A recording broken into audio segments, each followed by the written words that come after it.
مساء الخير او صباح الخير حسب التوقيت المحلي انت بتشاهد فيه الفيديو دلوقتي.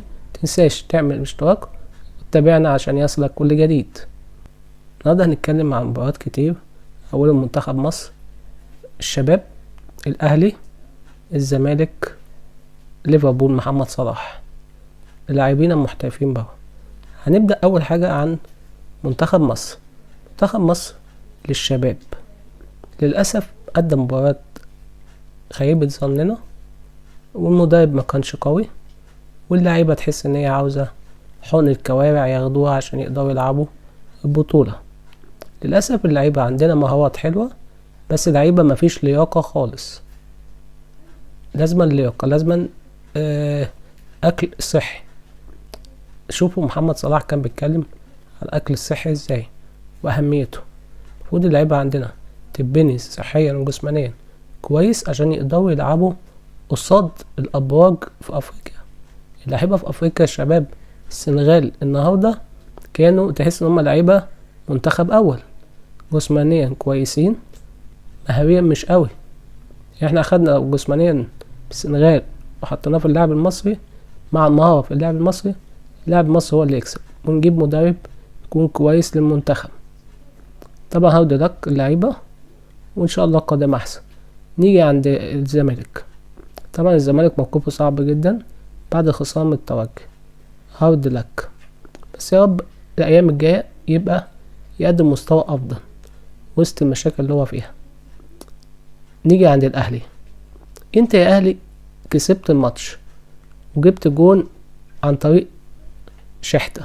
طب يا شحتة، احنا دلوقتي نشكرك لأن انت راجل بسم الله ما شاء الله خلتنا بقينا بنحبك أكتر من الأول. ليه؟ حللت الفلوس اللي انت خدتها ومسامحينك في الباقي. الجون اللي جبته النهارده ده مسامحينك في باقي الفلوس، بس ليه تيجوا وتبقوا خايفين؟ يعني انت كسبان خايف ليه قصاد صن داونز؟ خليتهم جم حجبوا التعادل بطريقة غريبة. ودخل الكورة ودخل الشوط الأول ضابط في العودة، صدت واحد اللعيب بالصن داونز، دخل وجابها بكل سهولة على يمين الشناوي، والدنيا مفتوحة اهي. هل الدفاع فيه مشكلة؟ هل المدرب تبديلاته متأخرة؟ فمش عارف ايه العيب. يعني انت كسبانين 2-1، ليه يجي او ترتبك لغاية ما يجي في جون التعادل وانت في عرض ال3 نقاط عشان المباريات الجاية تحاول تتأهل في المجموعة؟ ليفربول هوبا هوبا هوبا يعا مش حلوة خالص. للأسف المباراة كانت قوية، بس كريستال بالاس برضك فريق مش سهل. بس ليه يا كلوب مصمم على أرنولد؟ هموت واعرف ليه أرنولد بالذات بيلعب. لعيب فاشل بيسبب كوارث. الدفاع كان شغال شوية كويس، خط النص كان محترم، كايتا كان عمال يهبل، صلاح كان بيلعب حلو، الخط الهجوم كان بيلعب حلو. بس ليه ما جبناش جوان؟ ايه المشكلة؟ وبصراحة يا صلاح لو تشافي عاوزك في برشلونة واحنا سمعنا قوينا الكلام ده، روح بعد ما الموسم يخلص. لو ما تأهلتش دوري ابطال اوروبا او ما اخدتهاش، سيب ليفربول وروح برشلونة، العب برشلونة. اقل هناك هتلاقي لعيبة هتساعدك ويتلمعك. ما كريستيانو رونالدو اللي لمعه اكتر ليه؟ اما راح من مانشستر يونايتد لريال مدريد، ريال مدريد برضه فريق كبير، اما لعب فيه لعيبه بتساعده بتخدم عليه، خليته بقى افضل لاعب في العالم كذا سيزون.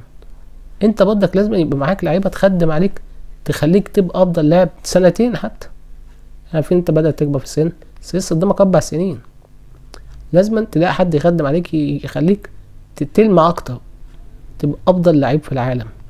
انت افضل لعيب في العالم دلوقتي، ليه بتهد في نفسك؟ وبصراحة انا بشجع ريال مدريد. لو صلاح راح برشلونة انا هشجع برشلونة، بس امشي بقى، سيب ليفربول. خلاص ليفربول مش هتقدر تديك اكتر من كده، واللعيبة مش عاوزة تلعب، وكلوب خلاص مش هيدي اكتر من كده تاني. بس وكلوب بيروح ريال مدريد، يا ريت كلوب بيروح ريال مدريد يضربها وياخد معاهم صلاح، هيقدم موسمين حلوين وبعد كده هينزل تاني زي ما بيعمل مع ليفربول.